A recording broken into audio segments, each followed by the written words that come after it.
is Manguang, and this organization we call GBBCC, representing the Greater Boston Buddhist Cultural Center. Actually, this is a Buddhist center, and we deal with cultural exchanging, and also we provide the ritual ceremony for Chinese disciples. And my duty here, since I'm a nun here, my duty here is to take care of the disciples and to help them to sort out things, and also to provide the cultural classes and the Dharma to the community.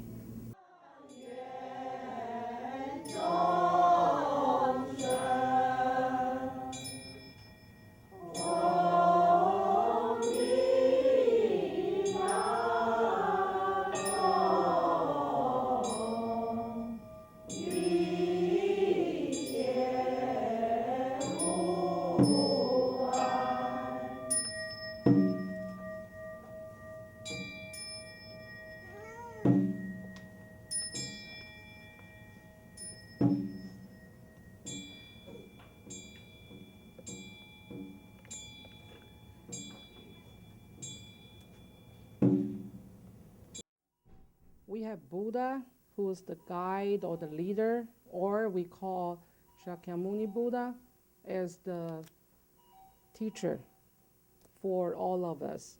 And then we learn from his teaching. So Dharma, which means Buddha's teaching, that's what we learn. We practice his teaching. So that's the word for Dharma. We have several programs here. We have the first program is Dinner with Dharma. Dharma, D-H-A-R-M-A, representing the Buddha's teaching. So we have dinner, also we have the teaching. And we put them together, and we have the name Dinner with Dharma, which will include meditation and vegetarian buffet, and also the discussion of Buddha's teaching. And every time we invite a keynote speaker to have his or her subject to discuss with around 40 people. And also we have meditation class here. And also sometimes if we have enough people, then we have a vegetarian cooking class. And that's the program we are having now. My name is Marjorie Jacobs, and I've been a member of the temple since 1999, when my husband and I were coming by here, and we saw a little flyer about a course of relationships in Buddhism. So we checked out the place and took a few courses, and since 1999 we've been coming here, and actually I'm a member of the temple, and I do teaching, and I run a program called Dinner with Dharma, which is a program for English speakers. I use a lot of the Buddhist teachings in the work that I do to help people that have psychiatric illnesses, so I design curriculum influenced by Buddhism, and it's a good opportunity for me to share what I'm doing to help other people. My name is Michael Bookman. I'm a student for Thursday nights meditation, training, mind and body. I've been practicing meditation now for just over 1 year. From the first time that I participated in Thursday night meditations here at GBBCC. I was looking for an opportunity to engage in an activity which would be positive and meaningful in my life. I understood meditation to be a practice that would help me discover things about myself and reduce stress. I am from down south in the Carolinas, and I've been in the New England area now for just over 3 years.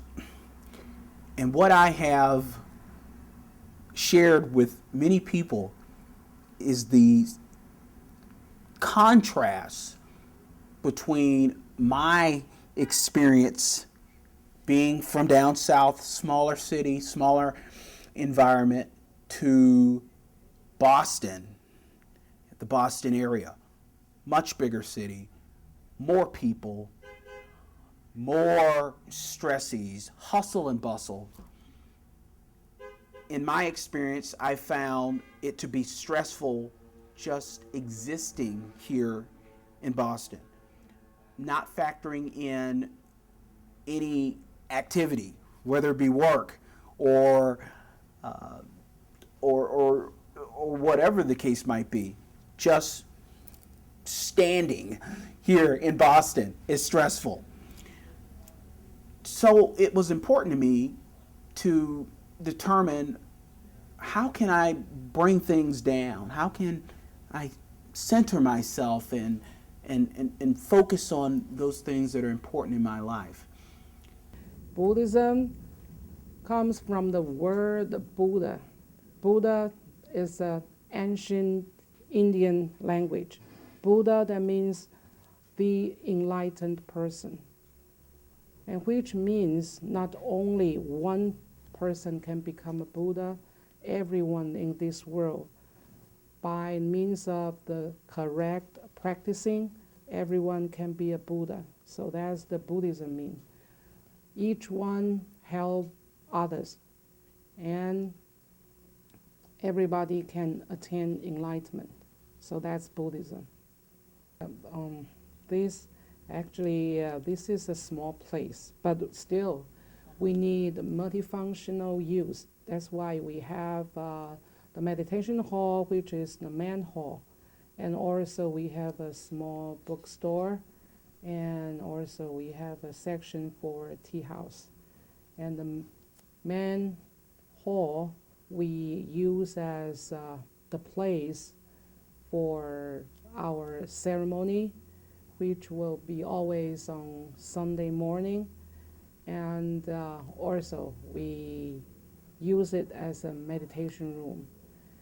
And next to that is the bookstore and a little gift shop. And the tea house, since we promote vegetarian eating, so of course we provide a vegetarian meal. And it attracts a lot of people who likes healthy food, and also the atmosphere of some kind of religion. They said they like to eat here. So that's the three parts of the center. Thank you.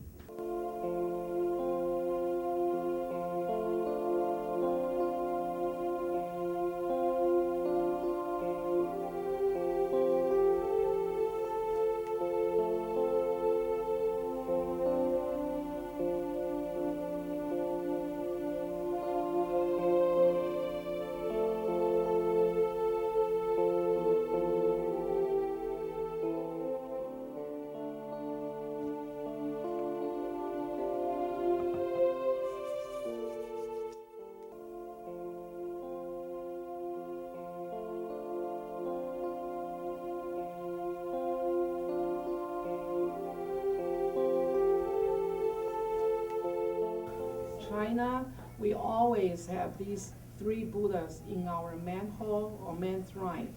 The center one called the Shakyamuni Buddha, and this one at my right hand side holding a Chinese pagoda in his hands. It's Medicine Buddha. And over there at the end holding a lotus in his hand, that's Amitabha Buddha. So I will introduce Shakyamuni Buddha first.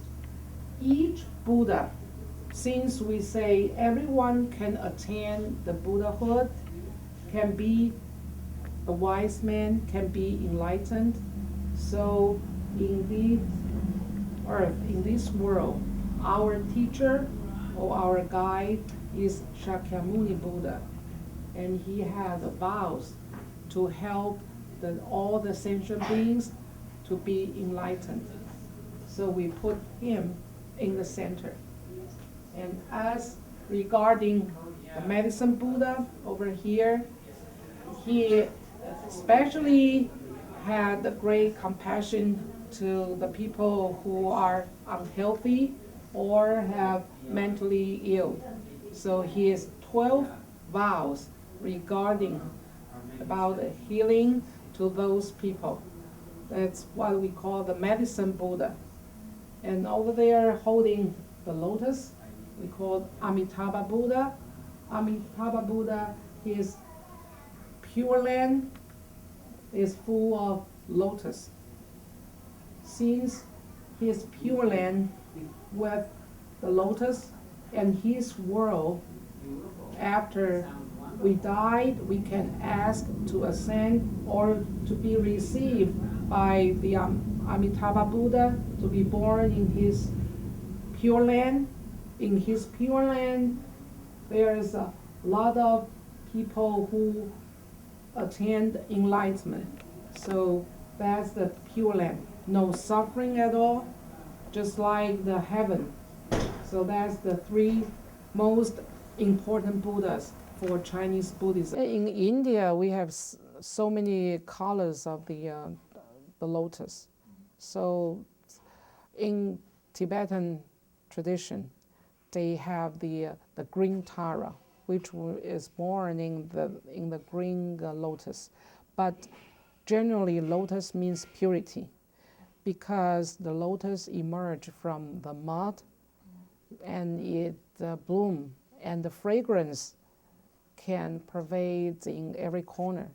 So in Buddhism, we say we human being just like the lotus, even though we born in the suffering world, but still we have chance. If we practice ourselves, still we have the chance to become enlightened. Just like the lotus was under the water, but when it bloomed, it emerged from the water, from the mud, and it becomes so pure. So just like our human beings. So that's the symbol. That's one of the symbols for Buddhism, the lotus. Yeah. I'm Peter Martin, and I've been coming to the temple for about 12 years, and I'm a member of the temple, and I'm on the board of the temple. Came initially for lunch with a friend, and when I was having lunch, well, actually that night I got home and I was talking to Marjorie, my wife. She was asking me where I had lunch, and I explained it was a really interesting place, very tranquil. The food was excellent, vegetarian, and she was intrigued. And I said, I think it was also a Buddhist temple. That evening we walked by when we were walking the dogs, and there was a sign in the window advertising a course on Buddhism and relationships. And as we had recently been married, like other people that are married, we felt we could do with some help with our relationship, so we came. We were intrigued. I think I'm a Buddhist. When I first came here, I wasn't anything. I kind of gave up on other God-based religions a long time ago, probably when I was a kid. And I think I'm open-minded. Some people will say I'm not, but I think I am. And I came here, and the thing that impressed me about this place and about Buddhism is that it's very open. And I was at a talk given by one of the senior monastics in the organization about 12 years ago, and he said to the people that were gathered that day, you know, you can be a Catholic and still be a Buddhist, you can be a Muslim and be a Buddhist, you can be a Christian and a Buddhist. And I thought, wow, I like this. I like the idea of a philosophy or a religion that is as open as that. So I think I would describe myself as a Buddhist if somebody asked me. Really, for Chinese, when we chant, we like to go with the beating or the sounds. We call the Dharma instruments. So we have the most important Dharma instruments. The first one is the bell and the drum. And these is the big bell. And over there, these is we called wooden fish. So when we chant, then we will play these instruments. So I can show you this part.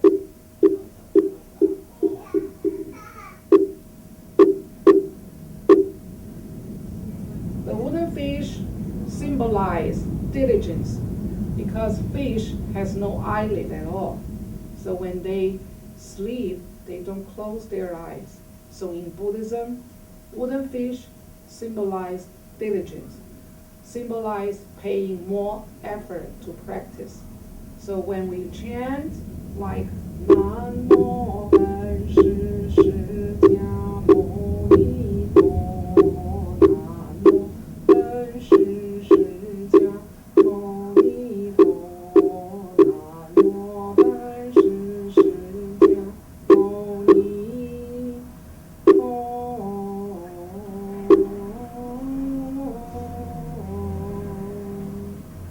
We play like that.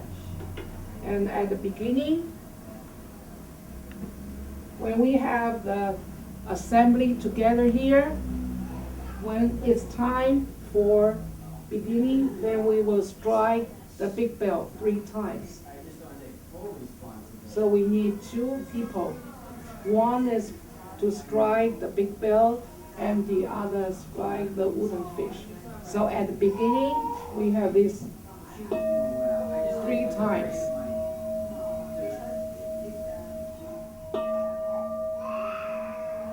And the vibration can ease everybody's mind.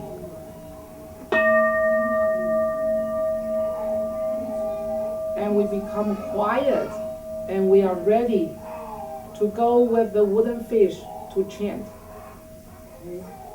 And during this, the drum and the bell, we use both hands. Like we have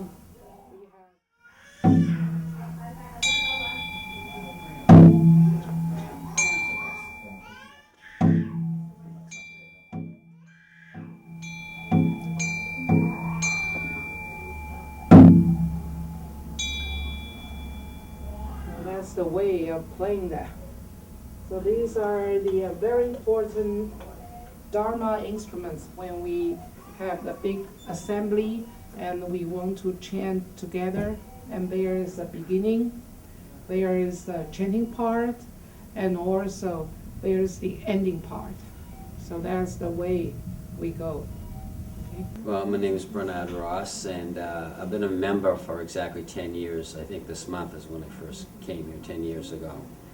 And I'm a volunteer here over the course of the week, usually on Saturdays with the tea room, and when we set up different shrines and take them down and celebrate Buddha's birthday, things like that. Things have to be moved around, so I'm one of many volunteers who engage in doing that over the course of the year. A better understanding of what causes suffering in life and how to deal with it, either through meditation is the main way, but interacting with people and the people here. We have a great membership, a lot of nice people here, which I noticed right away. I read some, I try to use it to cope with political things in this country, which is very difficult. I try to look toward Buddhism for some answers in that regard, and how to, I guess, tolerate with the intolerable, you know, so that's one of the aspects of it for me. But I hadn't had a spiritual aspect in my life for about 30 years, other than my love for nature and animals. And so this was a change for me when I did start coming here. And so it's been a positive change, and I still enjoy it. Coming in, taking part in the meditation class that we have Thursday nights, and things of that nature. Dharma service Sunday mornings at 10, where we chant the sutra. I enjoy doing that with the other members. Wisdom, we have the word for that in Sanskrit, panya.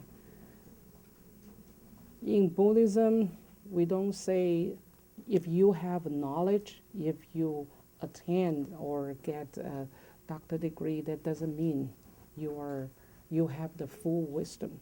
When we say wisdom, in Buddhism, we say the knowledge to deal with ourselves.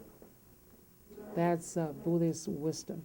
To have Buddhist wisdom, we have to practice and we look inward about ourselves. That's why in Buddhism we say through practicing or through meditation, we can attain our inward wisdom. Meditation is inside observation. That means you have to look inside of yourself. First, you look inside of your mind. When you observe your mind, and your mind will be peace, will be at ease, and then from outside, and you don't have too much emotion tangled together, and then you have more room for wisdom, and you can have the wisdom to live in every day.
In the course of my meditation experience here at the center, I have been able to recognize the importance of awareness. And when I speak of awareness, I'm speaking of an appreciation for the present, an appreciation for myself, and letting go of things that are burdensome and dwelling on the past, letting go, not forgetting. And in the course of the training that I have received here, I have learned to really appreciate the connection between having a sound and happy mind and the proper and healthy functioning of the body.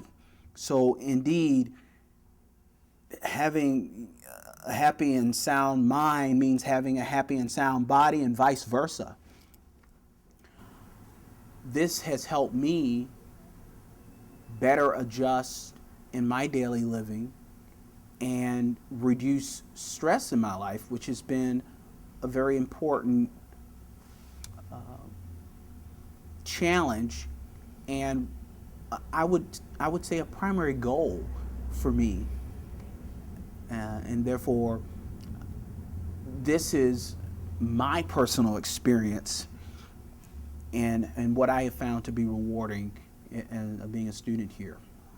Yes, my name is Shuqing Chen. I'm a member of this temple for about 2.5 years. I used to live in North Carolina for many years, and until about 3 years ago, I moved to the Boston area. And I was once a president of the lay people organization there. It's called Buddhist Life International Organization, North Carolina chapter. And after retiring from the president, I became an advisor to the organization.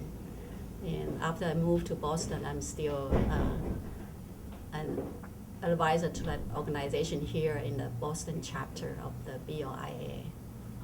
Okay. I grew up in Taiwan, and while I was in Taiwan, even though there's Buddhist tradition there, I was not a Buddhist. Maybe the time and the cause is not right yet. The way I entered Buddhism is due to a very, I would say, painful and unusual experience. My niece, who passed away at the age of 25, and I think death in one's life, I mean, in any life, is the biggest thing, biggest event. When you encounter this kind of experience in life, you start thinking about what is life, what is the purpose of life, and why younger people die before an older one. Mm-hmm. And since then, I start reading about Buddhism book for the explanation of life and death. And I found it's more convincing in the way that Buddhism portrayed life and death.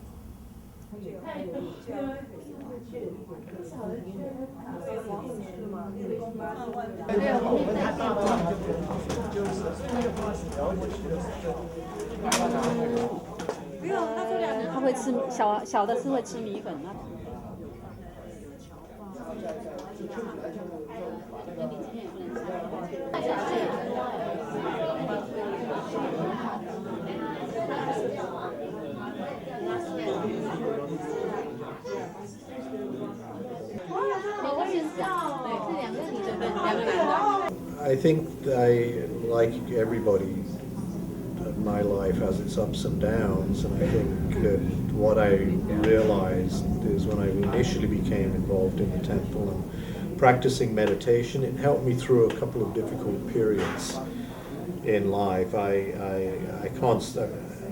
was in business, and the business I walked away from. That was a really tough divorce, if you'd like to call it that. I had a partner, and I look back at that now and realize at the time that it was the. I can't say it was just practicing the meditation. I think it's practicing meditation and being part of a greater community. I think when you live in the city, particularly in the modern American city, it's very hard to really determine which community you belong to, particularly if your kids have grown up, which mine were at the time, and actually still are. They're even more grown up now. So, if you're moving into a city, or, we tend to be more transient these days. So the temple offered a sense of community, and I think that's really important for me. I think it's important for both of us, and actually I think it's probably important for everybody, feeling as though you belong, because often you can't belong in the nuclear family from which you spring. It just doesn't happen. So this temple offers a home from home, I think, for a lot of us. And so I think that has had a major positive impact on my life. People here are like my family. Once more. Bye bye.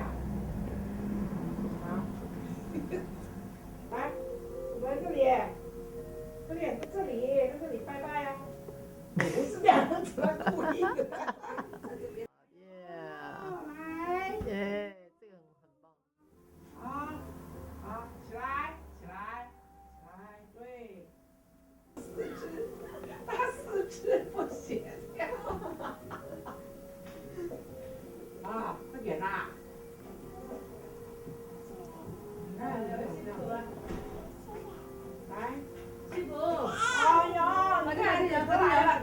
拜拜有冇咯？你有嚟拜拜啊！拜拜，嚟啦，嚟啦，嚟啦！哦，我們來拜拜咯！哎呦，好棒啊！哎呦，呢度啦，係啦，拜拜，誒，快啲，快啲拜拜！嗱，你睇佢，你睇妹妹快啲，嗱快啲咯，快啲，開始，再一次，快啲，啊，拜下去，快啲。快啲！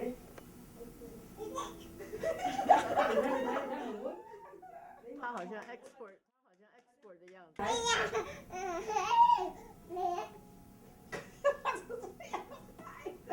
係啊！妹妹也是。係啊，拜埋嗰3度啦，你往日係咁拜㗎。In Buddhism, we believe the reincarnation and life is the beginning of birth, is the beginning of death, and death is the beginning of birth. So it's like a cycle, endless cycle. It's like a wheel. And when you start thinking about that, life and death, it's like the two sides of a coin. And that gives you a lot of hope that when one dies, that's not the end of life. It's lots of hope in the future. Okay. Humanistic Buddhism is Buddhism associated with most of the people, with the society and also with the community, which is we concentrate on helping people. When we help people, we learn from them. When we help people, we make friends with everybody, and by helping each other, we can practice the Buddhist way, and then we can attain Buddhahood. That's the ideal of humanistic Buddhism. Thank you. 慢慢跟着我数。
肩膀。